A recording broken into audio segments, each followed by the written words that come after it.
Okay, good morning. Today we're going to be looking at how to take a raster image, in this case a JPEG, and we're going to use it as a reference point to create a vector image using the polyline tool.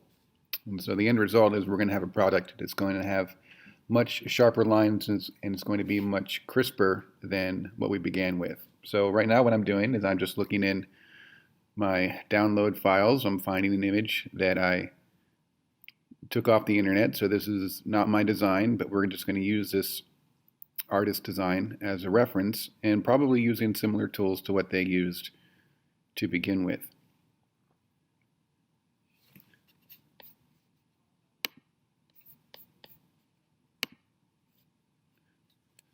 So first thing I'm going to do is activate my polyline tool, and then I'm going to use the magnifying glass to zoom in on one area. And as we look at it closely, we can see that this raccoon is really just made up of a series of simple shapes with single color fills. And we're not going to worry about the colors right now, we're just going to worry about the shapes. You might also be noticing that the shapes don't have any borders on them. So right now we're going to keep the borders, but later on we're going to take those border colors off and make the border transparent. And as you see, so far we've just made a series of triangles, and we're trying to keep those points located at the same spot so that they're close together. And not every shape is a triangle. Some of the shapes are a little bit more irregular, but we're still just going to follow those around.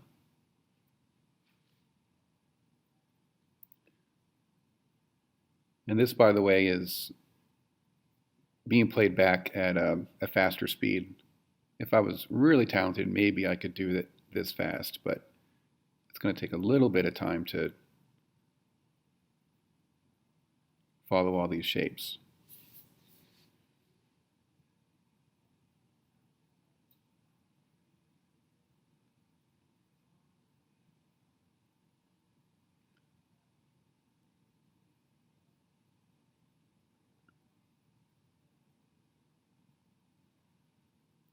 But as I'm making every click, I'm trying to keep my eye out for where these different lines intersect. Now here around the eye, this is where we're going to run into a little bit more complications because there's really shapes that are sitting on top of shapes here. And if I start with one shape, then the other shapes that I do later are going to cover up what I did before. So this is going to take a little bit of thinking and a little bit of work to get right. So as you can see, now I can't see the reflection in the eyeball. So I'm going to create a custom transparent color so that I can see what I'm doing. And here I'm moving the transparency, picked a new color. Now I can see through the shape that I've made, and that's going to allow me to make other shapes later. Later on, when we get to coloring, I might need to shuffle the shapes around so that they're stacked correctly so that every shape is visible the way that I want it to be. But for now, I'm just trying to get the outlines.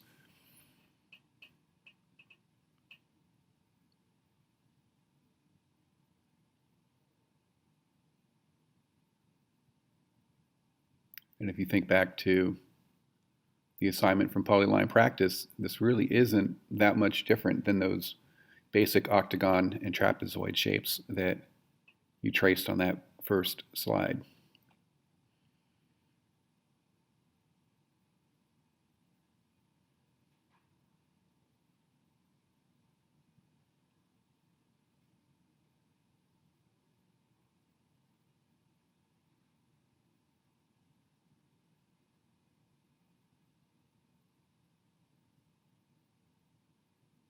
Okay, so I'm pretty happy with that for now. At least I have a good starting point. And I'm just going to continue using that semi-transparent fill to outline these bottom shapes.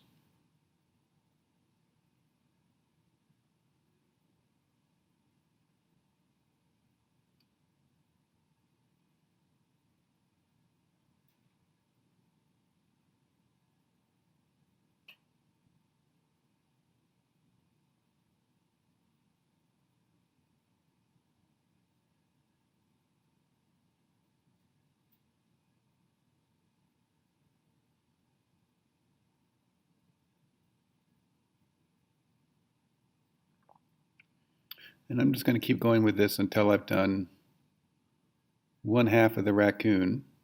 When you're working on this, you're going to have the middle is going to be partially done, but you're going to have to make some corrections on it. And to correct it, you're going to want to double click on a shape, and that will allow you to see the nodes or the anchors and move those points around to adjust the shapes. But at this point, I've got half my raccoon completed. And now I'm just going to show you how I can match these colors with the original image. So in Pixlr, I've already imported the same image,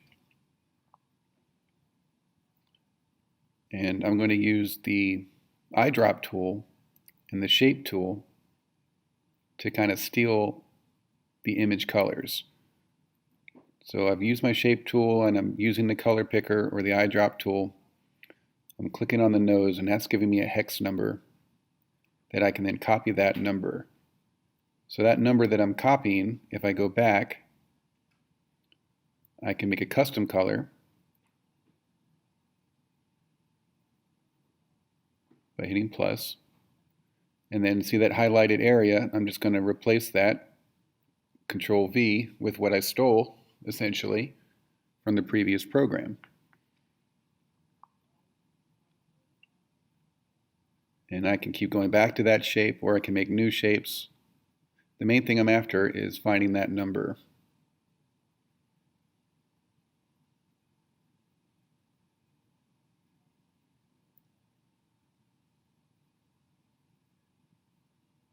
So I go to that fill. There's a number that's currently there. If I use the eyedrop tool, I can then go to the image. And it might click around because since it's a JPEG, that color is sometimes not a pure color, and you can kind of miss what you're looking for. And then same thing, I copy and paste that hex, and then I can apply this new color to the nose there so it matches. See, you can barely even tell the difference.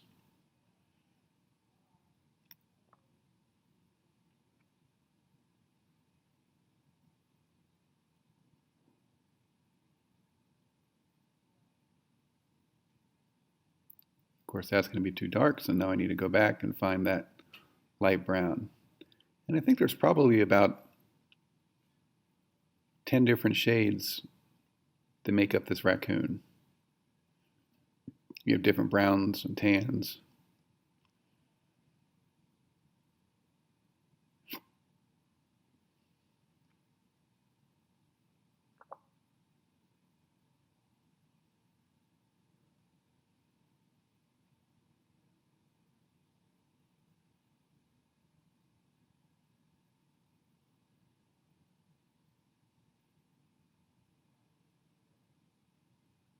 That's looking too dark, so I gotta check that out again.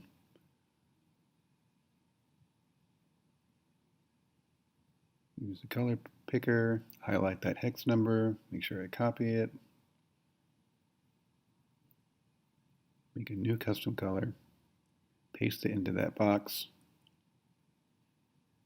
That looks right.